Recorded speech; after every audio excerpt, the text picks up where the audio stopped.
Hi guys, welcome to my channel Lush Gardener. I hope you guys are fine and are safe. So this is another variety of Crassula called as the kitten. I'll put the full name on the screen. So this succulent is very pretty. Right now it does not have any stress colors. It tends to turn reddish in color with a lot of red edges. So it is an extremely beautiful, it is a variety of Crassula. Talking about the soil requirements, it remains the same. The soil has to be loose, porous and well draining. Watering has to be done only when the soil is completely bone dry or when you tend to see that there are wrinkles. Now you need to have a balanced watering, which means you cannot overwater it or you cannot underwater it excessively. It requires balanced watering. Now talking about the sunlight, when the plant is small like this, do not expose it to too much of sunlight. Probably you can give morning sunlight for around 2 to 3 hours. That should be good. And once the plant tends to get a little bit more bigger, probably another 4 times the size of this, then you can offer it a good amount of morning direct sunlight for 5 hours. But do not expose this succulent to afternoon sunlight, otherwise the leaves will get burnt. Now light plays a very important role in the colors. Right now it is very cloudy. You can see it's starting to rain. So during this time the succulent is completely green in color. It does not have any reddish. I think this is the older one. You can see over here it has a very slight tint of that original color, the red color, but over the period of time when it gets a good amount of light, it will start to stress and it will get beautiful colors. Now it belongs to the variety of Crassula, so it tends to go dormant during the summers, and winter is their growing period. So very soon it will get into its growing period, probably after October, depending upon how the winters work in your place. So it's an extremely beautiful succulent. Now this succulent can be grown in a hanging planter as well, because it is a trailing succulent. It tends to trail as and when it starts to grow. In couple of months this entire pot will be full and then it will start to spill over the pot. So it works as a very good filler. It also works as a spiller as well. So you can use a regular pot or you can even use a hanging planter for this, but ensure that you're giving it a good amount of light. And if the pot is completely crowded, ensure that you wait for the soil to be completely bone dry, because a lot of times it becomes a little difficult to notice. Once the pot is full, it becomes very difficult to notice whether the soil is completely dry or no.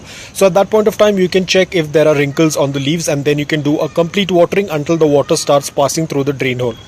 Propagation is pretty simple. You can cut any part of the stem. I'll not be doing any stem cuttings right now because the plant is very young, but in future whenever this pot gets filled up, I will do a cutting and I'll show it to you. But if you want to do a cutting, if you already have a pot that is full of this, you can take any part of the stem. You can see there is aerial roots as well, so you can cut any part of the stem, just like ruby necklace, how we did the cutting in the previous video. You can cut any part of the stem, let it callus and then put it into the soil, or you can put it in dry soil. It's absolutely fine. It will work out really well. Or you can do the plant division, that is by separating the roots, but I think the stem cutting is a much better option, because in root division you have to take out the entire plant. So the stem cutting is the best option, and it tends to grow really fast. Very soon it's getting into its growing season during winter, so doing a stem cutting would work out really well. Pest attack is not much of an issue. You might find the cotton kind of mold. You can sprinkle some dry cinnamon powder on the soil, or you can use a Q-tip, just dip it in rubbing alcohol or sanitizer and just clean the affected area. Do not spray anything on the succulent because that will definitely affect the plant.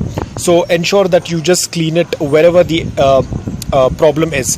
Ideally mealybugs are not much of an issue unless there are blooms. It might get affected with aphids, but other than that it's a very simple plant, does not have a lot of issues. So if you are a beginner, you can definitely add this in your collection. It tends to grow really beautiful when it is stressed. So if you find this, you can definitely add it in your collection. It works wonder. Now you can either use a plastic container for this, they would do well. You can even use a earthen pot, but a plastic pot would work out really well for them. Do not keep the pot too deep. This is hardly 2 or 3 inches of pot, so a smaller pot would work out really well when the plant is young, but as and when the plant starts to grow, you can move it to the next bigger size of the pot. Now this is not the kitten, this is a variegated Porchalooka. This is a different variety. The colors also tend to look very similar to these, but this is a Porchalooka. So please don't get confused by looking at this. This is the variety of Porchalooka. I'll put the entire name on the screen. It tends to get these pink flowers. It just happened to bloom in the morning. Only when the sun is present they tend to bloom, and once the sun tends to go off, the blooms will close. Like by evening time the flowers tend to close. They only last for a day or so. Only when there is good amount of sun the blooms tend to open up. So coming back to this Crassula, it's absolutely easy to grow Crassula. If you are a beginner, if you want something in a hanging planter, this is one of the succulent that you can add in your collection. It's absolutely beautiful, very easy to propagate, and it's a very fuss-free plant. So guys, I hope that this video was helpful to you. If it was, please hit the like button. If you're new to my channel, please consider subscribing to it. Until then, take care, stay safe, and keep planting.